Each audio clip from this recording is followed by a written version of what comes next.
Today on 7 Minutes with LHS.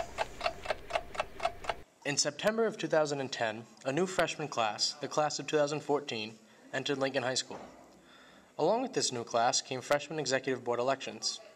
In these elections, a leader was chosen. A leader full of charisma, personality, and charm, destined to lead the freshmen into the future. Who is this leader, you ask? None other than Joshua J.J. Etienne.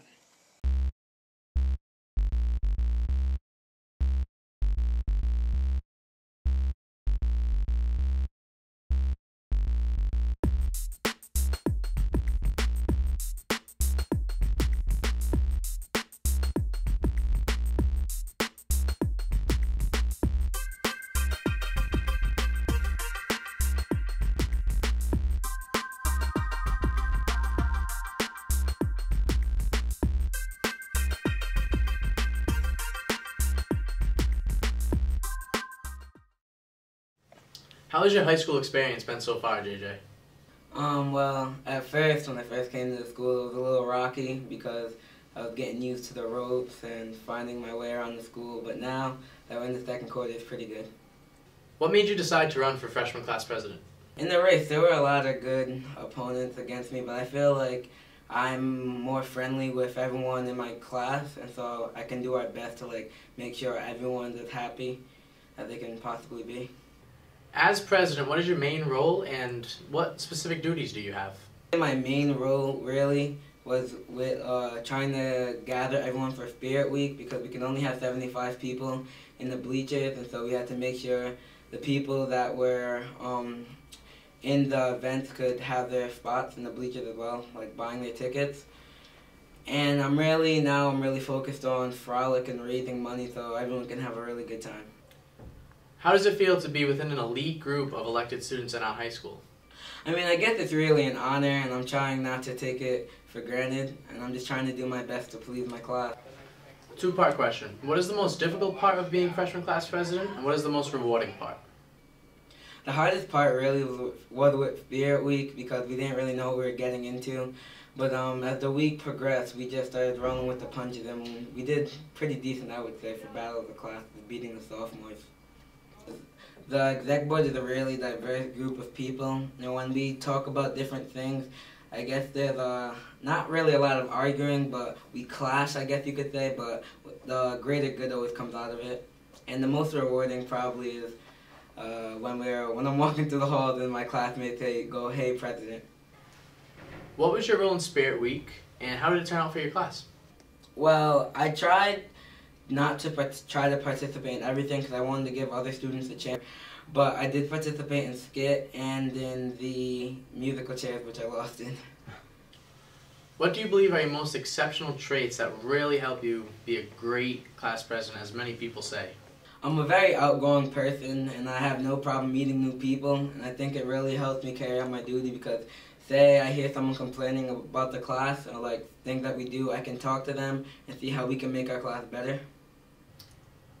What would you like to leave behind as freshman class president for the class of 2014? When looking back on it during our senior year, I'd just like people to say, wow, he came into something not really knowing the ropes of it, and it turned out pretty great. Do you find any special perks or privileges that come with being class president? I thought it would get me out of detention and out of class more, but that didn't really happen, so no. Is there any advice you would give to any student who wants to run for president in future years or any other exec board position? I hope that you have a good supporting cast because my exec board's really good and we all work well together amongst each other. So as long as you have a good supporting cast, I think you'll have a great year. Do you see another run for president or any other position in your future? Maybe a student council aspiration, perhaps? I'm keeping that on the down low. All right, thank you, JJ. And best of luck for the rest of the year. Thank you. You're welcome.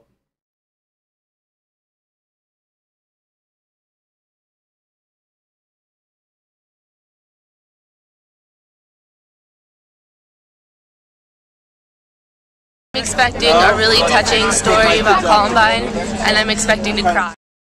It's gonna be different, obviously. It's gonna be sad. I usually don't cry, but you never know.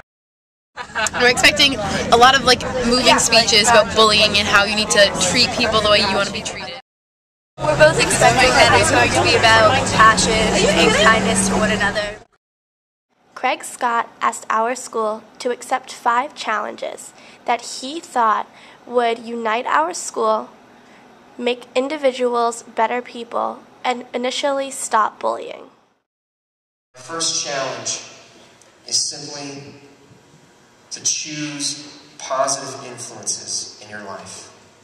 To write down your goals, be like that 3% in that study that write down their goals. There is a power to writing those goals down, and also keep a journal in your life. How many of you use your words to build up people around you, to encourage people? Because you never know what someone is going through, and you never know how far it will go for them. And so that's my third challenge to you guys today. You know, I shared about seeing so many students that have thoughts of taking their own life, or in a place of despair. And if we as a generation can bring back compassion, can bring more compassion into our into the way that we operate, we're going to be a better generation. We're going to be a greater country. And so we can start with little things, little practical. To not prejudge, but instead to do something my sister did, and that is to look for the best in people. Looking for the good in other people is a real leadership skill. And I'll tell you why. It's so important to look for the good in people. The fifth thing is to start a chain reaction by telling those people how much they mean to you.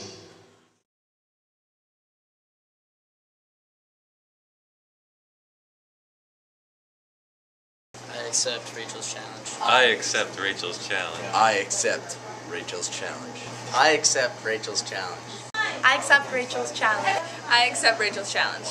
I accept Rachel's challenge. I accept Rachel's challenge. I accept Rachel's challenge. I accept Rachel's challenge. I accept Rachel's challenge. I accept Rachel's challenge. Acepto el desafío de Rachel. We accept Rachel's challenge. We all accept Rachel's challenge.